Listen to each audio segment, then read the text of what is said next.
काळामध्ये आपल्याला या ठिकाणी कसा घेता येईल याचाही आपण एक प्रयत्न या निश्चित या कार्यक्रमाच्या रूपाने आपण करूया. आपण बघतोय की या भागामध्ये ही जी विकासाची सुरुवात आहे, आपण म्हटलं की जुन्या काळात राजेशाही पद्धती होत्या, पण या राजेशाही पद्धतीला थाट देणारी ही जाधवांची परंपरा, जाधवांची वतनदारी होती. त्यांनी जाधवांनी आपल्या संपूर्ण कालखंडामध्ये पुरस्कार म्हणून स्वतःचं नाव, आज माझ्या गावामध्ये नावी समाज आहे तो जाधव आहे, माझ्या गावामध्ये तत्कालीन महाराणी आता बौद्ध समाज आहे जाधव आहे, माझ्या गावात माळी समाज जाधव आहे, भोई समाज जाधव आहे. हे सगळं जाधव आडनाव आले कसे, या सगळ्यांचा आपण एकदा इतिहास आपण मागे डोकवला पाहिजे. सिंदखेड राजामध्ये मुलींच्या जन्माचं स्वागत इतकं कुठेही झालं नाही. तो आज आपण घर बांधलं, मी जर घर बांधलं तर मला माझ्या बायकोचं नाव, मुलीचं नाव घराला देता येत नाही, आई असते, आई काय म्हणत.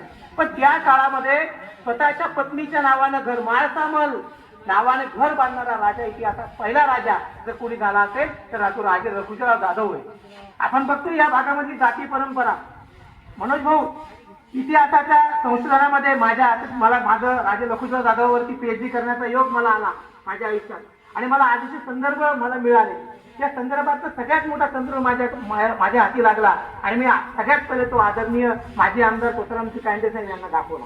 म्हणलं मामा मला हे तुम्हाला दाखवायचंय. म्हणजे काय सर? म्हटलं बा याच्यात असं लिहिलंय की जाधवांचे जे सैन्य होतं 25,000, त्या 25,000 सैन्याचं प्रमुख पद कोणाकडे होतं तर ते कायंद्या नावाच्या माणसाकडे होतं.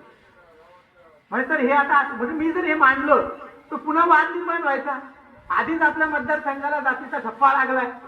म्हणे नाही सर, जे याला जर काहीतरी पार्श्वभूमी असेल तर आपण हे नक्की मांडलं पाहिजे. माझ्या प्रबंधामध्ये मी त्याच्यावरती विशेष ते लेखन केलं. आता प्राध्यापक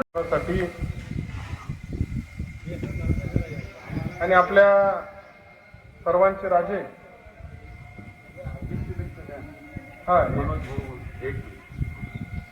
मंदिराचा जीर्णोद्धार त्या ठिकाणी केला, आणि 450 वर्षानंतर आज आपल्याला त्याची आवश्यकता, आज सगळ्या गावकऱ्यांना या ठिकाणी दगडांच्या इमारतीला त्या ठिकाणी डागडुजी करायचं काम बऱ्याच इमारतीला पडलं नाही. अशा पद्धतीचं क्वालिटी बांधकाम या काळामध्ये टाळ्यांच्या गजरामध्ये या ठिकाणी हरिभक्त परायण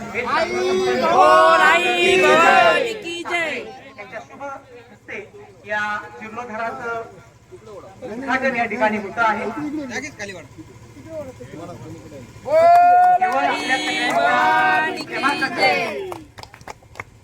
साधक आश्रमातील अनेक साधक मंडळी या मातृतीर्थामध्ये आहेत, त्यांच्यावरती कायम आपल्या मायेची सावली देत ठाकरे परिवार या सगळ्यावरती प्रेम करत राहतोय, करत आलाय, आणि त्याच एक रूप या ठिकाणी आपल्याला बघायला मिळत आहे. या देवी सर्व भूतेषु शक्ती रूपेण संस्थिता, नमस्तस्ते नमस्तस्ते नमस्तस्ते नमो नमः. सर्वमंगल मांगल्ये शिवे